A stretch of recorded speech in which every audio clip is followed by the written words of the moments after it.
নমস্কার বন্ধুরা, AJP creation with রান্নাঘরে আপনাদের সকলকে স্বাগত জানিয়ে শুরু করছি আরও একটি নতুন পর্ব। আজ আরও একটি মজাদার নতুন ইন্টারেস্টিং রেসিপি নিয়ে হাজির হয়েছি আপনাদের সামনে। আজকের রেসিপি কচু শাক দিয়ে ইলিশ মাছের মাথার রেসিপি। চলুন তাহলে আর বেশি দেরি না করে রেসিপিটি শুরু করা যাক। আর রেসিপিটি শুরু করার আগে প্রত্যেকবারের মতো আপনাদের কাছে একটাই অনুরোধ, ভিডিওটা একটু স্কিপ না করে প্রথম থেকে শেষ পর্যন্ত দেখতে থাকুন এবং রেসিপিটি ভালো লাগলে অবশ্যই একটা লাইক করে চ্যানেলটিকে সাবস্ক্রাইব করে রাখার অনুরোধ রইল।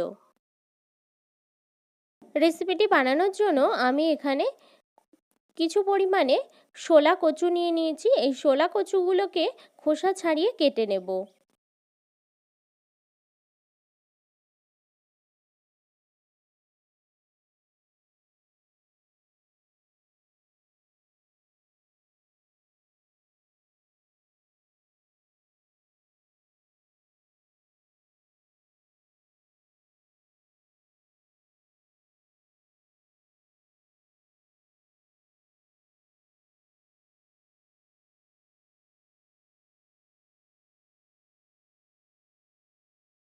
শোলা কচুগুলোকে প্রথমে কেটে খোসা ছাড়িয়ে এইভাবে কিন্তু টুকরো টুকরো করে কেটে নেব। এইভাবে কিন্তু সমস্ত ডাঁটাগুলোই কেটে নেব। এই পর্যায়ে শোলা কচুর ডাঁটাগুলো কিন্তু আমার কেটে ধুয়ে নেওয়া হয়ে গেছে।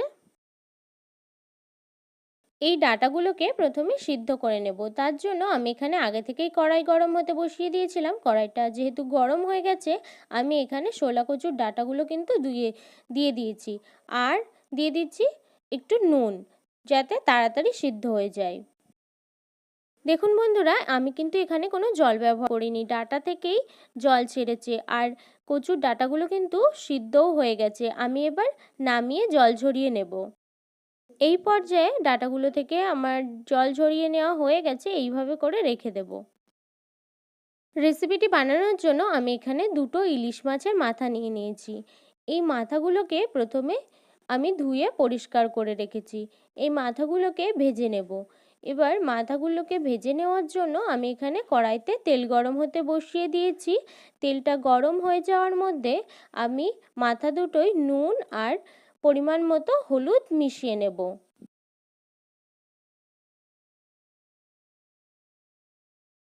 আমি এখানে মাথা দুটো ভাজার সুবিধার্থে হাফ হাফ করে কিন্তু কেটে নিয়েছি। আর এই পর্যায়ে কিন্তু নুন আর হলুদটা আমার মাখিয়ে নেওয়া হয়ে গেছে ভালোভাবে মাছের মাথার সঙ্গে। আর এই পর্যায়ে তেলটাও কিন্তু খুব কড়াভাবে গরম হয়ে গেছে। আমি মাথা দুটো দিয়ে দিচ্ছি।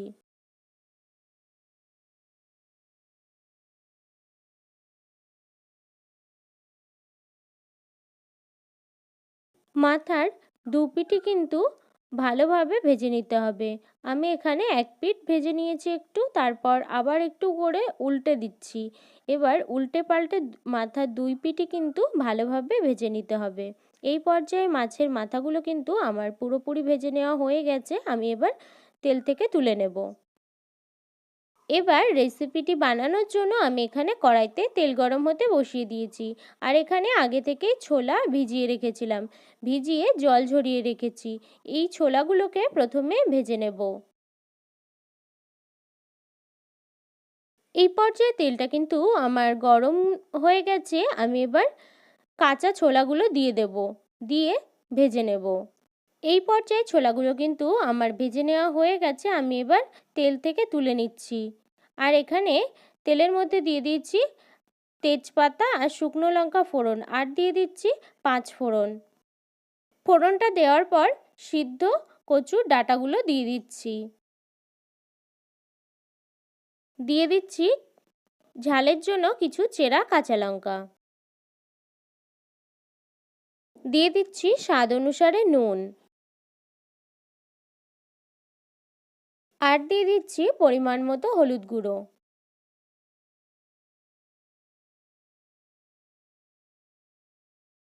নুন আর হলুদটাকে ভালোভাবে সব কিছুর সঙ্গে মিশিয়ে নেব। মিশিয়ে নেওয়ার পর ভেজে রাখা ছোলাগুলো দিয়ে দিচ্ছি। এদিকে ডাঁটার সঙ্গে ভালোভাবে ছোলাগুলো মিশিয়ে নিতে হবে। আর এদিকে আমি যেহেতু এখানে আগে থেকেই ইলিশ মাছের মাথাটা ভেজে রেখেছি, সেই মাথাগুলোকে একটা গ্লাসের সাহায্যে এইভাবে কিন্তু ভেঙে নিতে হবে।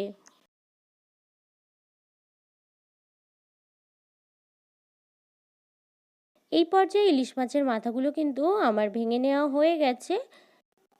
আমি এবার এই কচু শাকের মধ্যে দিয়ে দেব। সমস্ত কিছু আবারও কিন্তু একসঙ্গে মিশিয়ে নেব। মিশিয়ে কিছু সময় রান্না করে নেব। দিয়ে দিচ্ছি 2 চামচ চিনি।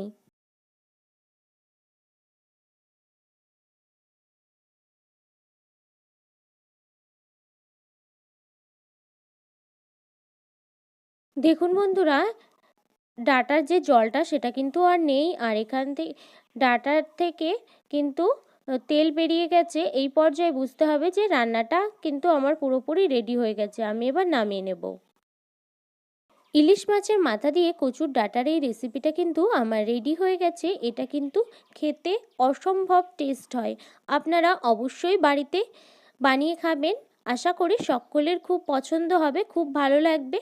আমার এই ইলিশ মাছের মাথা দিয়ে কচুর ডাঁটার এই রেসিপিটি যদি আপনাদের ভালো লেগে থাকে তাহলে অবশ্যই একটা লাইক করে দেবেন এবং কমেন্টের মাধ্যমে জানাবেন আমার এই রেসিপিটি আপনাদের কাছে কেমন লেগেছে, এবং বেশি বেশি করে শেয়ার করে আমার পাশে থাকবেন, আমাকে আরও উৎসাহিত করবেন। আর আপনি যদি আমার চ্যানেলে নতুন বন্ধু হয়ে থাকেন এবং আরও নিত্য নতুন ইন্টারেস্টিং রেসিপির আপডেট পেতে চান, তাহলে প্লিজ আমার চ্যানেলটিকে সাবস্ক্রাইব করে পাশে থাকা বেল আইকনটি প্রেস করে অল নোটিফিকেশান অন করে রাখবেন, যাতে সমস্ত ভিডিওর আপডেট আপনি ঠিক সময়ে পেয়ে যান। আজ এই রেসিপিটি এই পর্যন্তই। আরও একটি মজাদার নতুন কোনো ইন্টারেস্টিং রেসিপি নিয়ে আপনাদের সাথে দেখা হবে আবারও একটি নতুন পর্বে। সবাই সুস্থ থাকবেন, ভালো থাকবেন এবং সাবধানে থাকবেন।